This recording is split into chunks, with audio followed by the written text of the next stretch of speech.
Some of you are on vacation, others are counting the last hours of their holidays, and others are back. Summer holidays and taking breaks from our daily lives are normal and necessary for a happier and more harmonious life. Most people, especially women, mothers, professionals, or working from home moms, experience this time off from their work and routines as a luxury.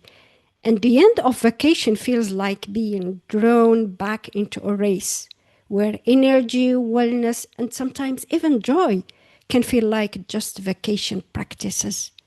You start to think the holidays are over and the daily expectations are here again. Emails, school bags to prepare, and deadlines are back on the calendar and so on. But here is the truth. This does not have to be the story you live every year.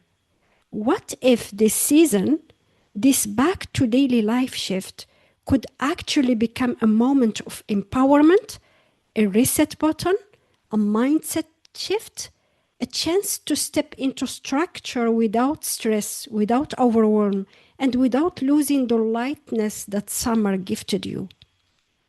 What if the women who laughed freely on vacation and the women who handles Monday morning meetings could be the same person? What if coming back to your daily life could be an act of self-love rather than self-abandonment? So today we are not just talking about getting back to work, we are talking about getting back to you. Stay with me because by the end of this episode, you will have a completely different relationship with transitions and you will walk away with practical tools that you can implement immediately, not next month, not when you feel more organized, but starting today.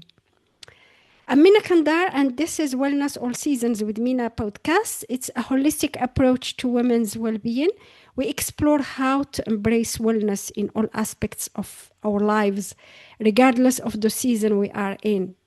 This is for you if you are a busy woman seeking a happier and more balanced life.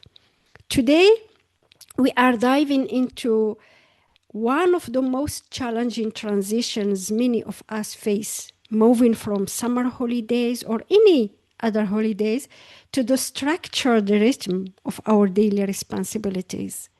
So grab your favorite cup of tea or a smoothie, find a quiet space or go for a walk, and let's dive in. First, let's pause and get honest. Most people, especially busy women, carry invisible loads. During the holidays, even if you had family responsibilities, there was still space to breathe. Long walks, late mornings, shared meals, reading books, resting. There was a little more freedom. And the post-holiday moment brings a cultural pressure. Back to busyness, back to productivity, back to unwanted stress, back to being everything for everyone. But here is where we shift perspectives. Instead of bracing yourself for stress, what if you saw this transition as an invitation, a chance to align, to create rhythm instead of rigidity, and to let wellness guide your return? Today, I will share with you 6 powerful wellness strategies that I have used myself and with hundreds of women I have coached. These are not just tips, they are practice that will help you walk back into your daily life with calm, clarity, and confidence. The first one, anchor your mornings with intention. My friends, be intentional. Did you know the number one stress trigger after holidays? Jumping back into chaotic mornings. Think about it. The alarm rings, kids need breakfast, your inbox is already waiting, and before you have even had water or a deep breath, you are rushing. But here is the wellness shift. You need a morning anchor. This does not mean a 2-hour ritual. It could be 5 to 10 minutes stretch, a glass of warm lemon water, a journal prompt like, what version of myself do I want to be today? When you anchor your mornings, you reclaim your power. Instead of starting reactive, you start proactive. This is where calm is built, not in the middle of the chaos, but before it. The second one, redefine routine as rhythm. Personally, I prefer the word rhythm to routine. The word routine often feels heavy, like rules, schedules, and restrictions, but I want you to change it with a softer word, rhythm. Rhythm allows flexibility. Rhythm honors your energy. Instead of saying, I must work out 5 days a week, shift it to movement is part of my daily life. Some days it's a walk, some days it's yoga, some days it's swimming, some days it's gym at home or dancing. Choose what works for you. This small shift changes the energy around the structure. Suddenly, it feels lighter, and lighter routines stick longer. Number 3, simplify before you add. One of the biggest mistakes women make when returning from holidays is overloading their to-do list. Suddenly, it's meal prep, workouts, social catch-ups, family logistics, new projects, everything. Before you fill your schedule, audit it. Ask yourself, what's essential? What's draining my energy? What can be delegated? What does not need to happen right now? Protect your energy like it's your most precious resource, because it is. Before you add, simplify.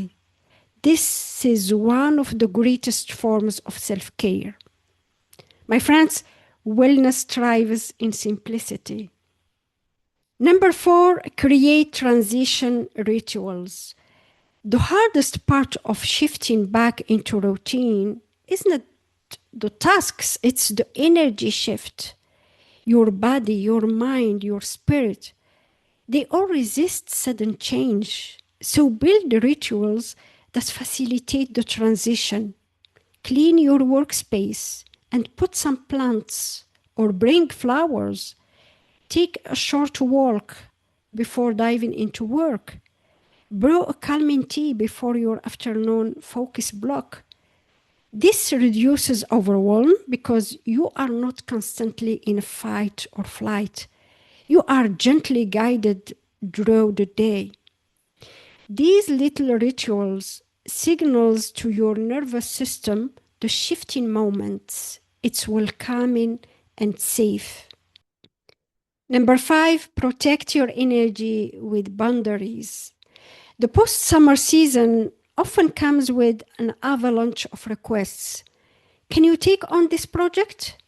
Can you join this event? Can you help with this? But here is your reminder. Every yes to someone or something else is a no to yourself, to your energy, and your well-being. Protect your energy with intentional boundaries. That might mean setting clear work hours, saying no to unnecessary meetings, or simply pausing before agreeing to anything. Boundaries are not walls. They are invitations to honor your priorities. And when you protect your energy, you show up better for everyone, including yourself. Here, I invite you to check the episode about the power of saying no. I put the link in the description. Last but not least, infuse joy into everyday life. Here is the secret. The reason summer feels so light is not just the sunshine. It's the joy woven into daily life. Ice cream, barefoot walks, music playing, shared meals, etc. So don't leave joy behind. Bring it into your routine. Schedule coffee with a friend. Play your favorite playlist while walking or cooking. Celebrate small wins. Joy is fuel. It keeps you motivated, resilient, and connected to yourself. My friends, now it's your turn.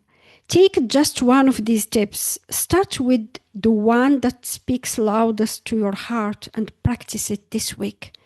Maybe it's creating a simple transition ritual, or choosing one small wellness anchor, or setting one boundary that you have been avoiding.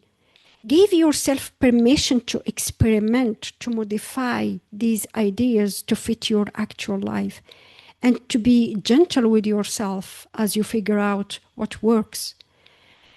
Small, consistent changes are more powerful than an overwhelming to-do list that can't be sustained. 5 minutes of breathing every morning can have a positive impact on your overall well-being than an exhausting gym schedule. Remember, wellness is not a destination, it's a rhythm you can create in every season of your life. I wanted to leave you with this thought. The transition is an opportunity to integrate the wisdom you gained during your time of rest with the responsibilities that gave your life meaning and structure. You are not two different people, vacation person and everyday person. You are one person who deserves to feel peaceful and purposeful, rested and productive, joyful and responsible. These are not contradictions. They are the full spectrum of human experience, and you have the right to claim all of it. The practices we have explored today are not just about managing a transition. They are about creating a life where you don't have to escape from yourself to find peace. They are about building daily rhythms that honor both your need to contribute and your need to be nourished. As you move forward, remember that wellness is not a destination you arrive at once you have perfected all your habits. It's a practice of returning to yourself again and again and making choices that honor your whole self, of treating yourself with the same kindness and consideration you offer to the people you love most. Your well-being matters not because it makes you more productive or more pleasant to be around, but because you matter, period. You deserve to feel good in your life, not as a reward for perfect behavior, but as a basic human right. And if you are feeling inspired to go deeper, I invite you to share your experience with our community. Share in the comments below. Connect with me on social media. Tell me what practice you choose and how it feels to prioritize your own wisdom. Your story might be exactly what another busy woman needs to hear to give herself permission to honor her own needs. Remember, you are not just listening. You are part of a community of women who are choosing to live consciously, who are refusing to accept that being busy means being depleted, who are modeling for their families and communities what it looks like to be both caring and taking care of themselves. Your well-being matters, your peace matters, your joy matters, not someday, not when you have earned it, not when everything else is perfect. Right now, exactly as you are, in the middle of your beautiful, complicated, perfectly imperfect life. My friends, if you found value in this episode, please subscribe, like, comment, and share it with a friend, a colleague, or another woman who is navigating this transition. Let's create a ripple of calm and empowered energy as we step into this new season together. Thank you for spending this time with me today, for trusting me with your precious attention, and for being the kind of woman who prioritizes her growth and well-being. Until next time, remember, every season has its gifts, and you deserve to receive them all. I'm Mina Kandar, and this has been Wellness All Seasons. Take good care of yourself, not because you have to, but because you deserve to. If you like this episode, you will like the next one.